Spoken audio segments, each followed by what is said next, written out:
మొత్తం లేక్. ఇక్కడ లేకు ఎందుకు అని అంటున్నా అంటే ఇంకోటి స్టోరేజ్ కూడా అని చెప్పాలి.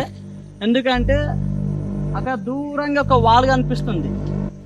అప్పట్లో రాచకొండ రాజు కనిపించింది అదంతా.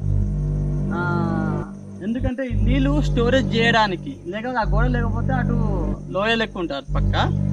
కాబట్టి అక్కడ ఆ గోడ అనేది కనిపించింది అన్నట్టు అప్పట్లో, వీళ్ళు స్టోరేజ్ చేసుకోవడానికి. మేబీ ఇక్కడ గుర్రాలు కట్టేస్తారన్న కదా, ఆ గుర్రాల గుట్ట కాబట్టి, గుర్రాల కొట్టాలు ఉన్నాయి కాబట్టి ఇక్కడ తాగడానికి మాత్రం స్టోరేజ్ చేసుకునే వాళ్ళు అనుకుంటారు.